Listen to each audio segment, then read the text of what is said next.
Oi gente, tô aqui para falar sobre um assunto que talvez seja um tanto quanto polêmico, porém eu vejo ser necessário, que é o obedeça porque sim, obedeça porque eu mandei. O que você acha? Você acha que isso tem algum papel na educação de filhos da maneira que nós compreendemos hoje? Eu quero falar para você que eu acredito que sim, mas eu vou explicar por quê. Muitos de nós temos um pavor de falar obedece porque sim, porque eu sou tua mãe e tô mandando. Porque somos de uma geração, às vezes uma geração um pouquinho mais esclarecida, que viu como uma educação autoritária prejudicial para as crianças. Se nós não somos essas crianças, talvez nossos pais sejam crianças que cresceram num lar autoritário. E o autoritarismo ele é sempre prejudicial. Eu tenho estudado sobre psicologia do desenvolvimento infantil e todos os teóricos clássicos e contemporâneos são unânimes ao dizer que o autoritarismo ele é sim prejudicial para o desenvolvimento da criança. Só que o autoritarismo ele não é obedeça porque eu mandei. O autoritarismo é um conjunto de maneiras, de práticas parentais que envolvem realmente normas que vêm de cima para baixo, onde não há discussão, onde não há coerência muitas vezes, onde realmente há práticas coercitivas de obediência, disciplinares também muito prejudiciais, muitas vezes violentas. Então, quando nós falamos de autoritarismo, não é uma frase, não é um momento.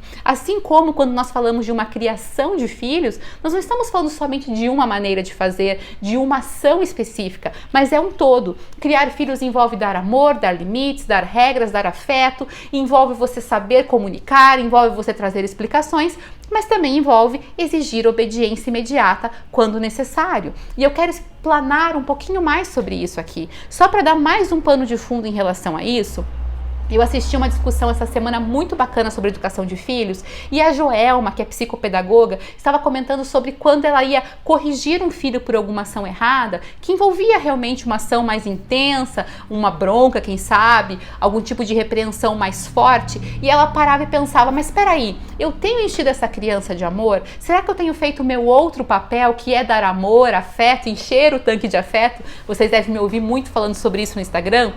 Ela fazia essa análise, porque maternidade, paternidade é um equilíbrio. É muito fácil para nós querermos cobrar da criança uma obediência porque é o dever dela, sendo que nós não fazemos o nosso dever, o nosso papel, que é dar o amor, o afeto, o carinho, construir na criança um relacionamento saudável conosco. Não é verdade? Muitas vezes nós não construímos a nossa autoridade saudável, porém queremos cobrar uma obediência a essa autoridade. E isso é um passo para o autoritarismo. Lá no curso de disciplina, eu falo muito sobre essa questão do autoridade versus autoritarismo e como se constrói esse relacionamento saudável. Se você entende esse universo que é a parentalidade, se você entende o papel do amor, das regras, do limite, do afeto e sim de muitas práticas de educação que envolvem o lúdico, que envolvem a diversão, que envolvem a brincadeira, você também pode entender que existem aspectos da sua maneira de ser mãe, de ser pai, que envolvem o porque sim vai obedecer, porque eu estou falando.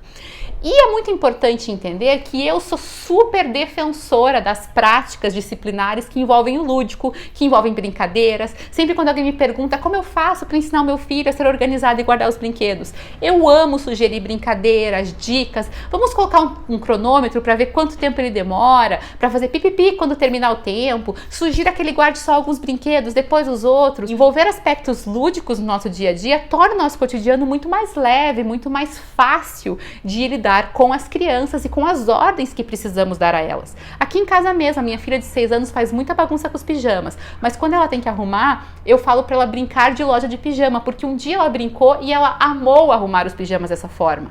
Portanto, é uma maneira do quê? De eu dar uma ordem, ela cumprir essa ordem sem estresse, sem caos, sem briga. A gente torna tudo muito mais fácil, muito mais agradável. Eu sou grande defensora disso, assim como eu sou grande defensora de você explicar para a criança o porquê das ordens. Você simplesmente explica, filho, você não pode fazer isso agora por tal, tal e tal razão. Filha, você tem que dormir neste horário porque o teu corpo precisa de hormônios do crescimento, ele precisa estar forte e saudável para o dia seguinte, é nesse horário que o teu corpo está se preparando para dormir, é o melhor horário para dormir. Filha, você precisa acordar em tal horário para dar tempo de fazer suas tarefas de casa e depois estar pronta para almoçar. Enfim, existem N ordens que você pode explicar para o seu filho as suas razões. E eu sou também grande defensora disso. Porém, além de você poder explicar, além de fazer além de fazer as coisas de forma lúdica, eu também digo que existe um papel e existe uma função nas ordens que você fala porque sim. Que a criança pergunta, por que eu tenho que fazer isso? Porque sim, porque eu mandei. Então, vamos partir daqui, mas lembrando que eu defendo você fazer as coisas de maneira lúdica, eu defendo você explicar, eu defendo você dialogar e ouvir o seu filho, mas eu defendo que a parentalidade não é uma só, uma ação só, sozinha, somente, uma ação solo. São várias coisas que se unem e uma dessas coisas é o porque sim. Mas e aí, Melina, por que fazer a criança obedecer porque sim? Um aspecto bastante prático que você precisa entender e que eu acho natural para todos nós é: nós não temos tempo de explicar tudo sempre. Tem dias que a gente não tem tempo de sentar e explicar. 2, às vezes a criança não tem a capacidade cognitiva de compreender a explicação, são coisas muito além da compreensão dela. Ela tem que obedecer e ponto final, porque é o melhor para ela. E se você parar para explicar, você vai gastar saliva, argumento e tempo e ela não vai compreender pelas suas limitações naturais, ok? 3, tem coisas que a criança precisa obedecer, questão de vida ou morte. Se a criança vai atravessar a rua, você fala para, ela não tem que perguntar por que eu tenho que parar, ela tem que parar e ponto final, porque é questão de vida ou morte, não é verdade? Tem coisas que a criança não vai ter capacidade de compreender ou não vai ter tempo de compreender antes de correr um risco para a sua própria vida, para a sua saúde ou mesmo para as pessoas ao seu redor. Então esse é um aspecto bastante prático do que por que a criança tem que obedecer. Porque sim, porque eu mandei. Mas tem um segundo aspecto que vai além desse presente, que é o futuro. Nós estamos criando pessoas para o futuro. Nós não estamos criando filhos para nós, para o agora, para ser confortável aqui dentro de casa. Eu quero que ela me obedeça porque sim, porque eu quero dar ordens hoje, eu quero ser obedecida. Não, não é esse o objetivo como pai e como mãe. O nosso objetivo como pai e como mãe é preparar para o futuro. E o que acontece? Quando você sempre tem uma brincadeira, algo lúdico, algo divertido, você explica para a criança, ou seja, ela entende o que ela tem que fazer e por que aquilo é bom para ela. Tudo isso são motivações externas para que ela faça algo. São fatores externos que levam ela a decidir fazer algo que ela deve fazer. Se a criança sempre tem essa maneira de agir, se esse é o padrão para ela, você acha que esse vai ser um adolescente, um jovem, que vai saber fazer aquilo que ele deve fazer, mesmo quando não tiver nada agradável por trás? A verdade é que a vida do adolescente, a começar na adolescência, do adolescente, do jovem, do adulto, é uma vida que está cheia de tarefas chatas, cotidianas, que não trazem nenhum prazer imediato, mas que devem ser feitas.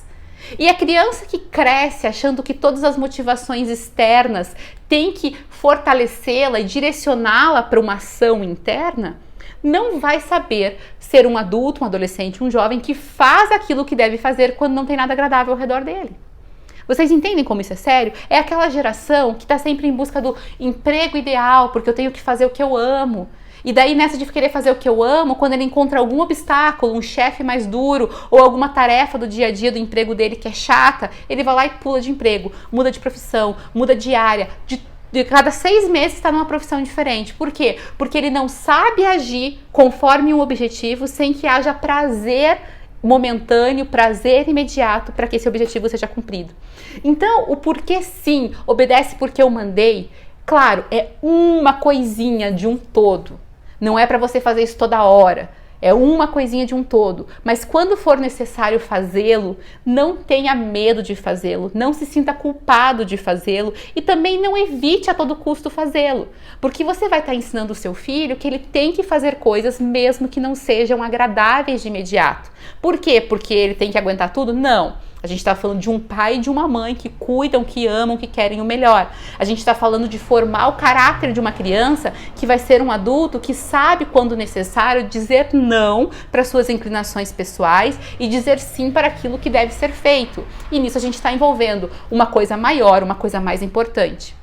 Como eu falei, parentalidade é um todo. Se você simplesmente pegar esse trechinho que eu falei e disser, mas meu filho vai ser um banana que vai aguentar tudo que os outros falam, então você está falhando em outra área. Você está falhando em formar um adulto forte que sabe colocar suas convicções e suas vontades. Entende? Nós precisamos ver isso dentro de um todo. Obedecer porque sim, também é uma estratégia fundamental de educação para os nossos filhos hoje e para o futuro deles.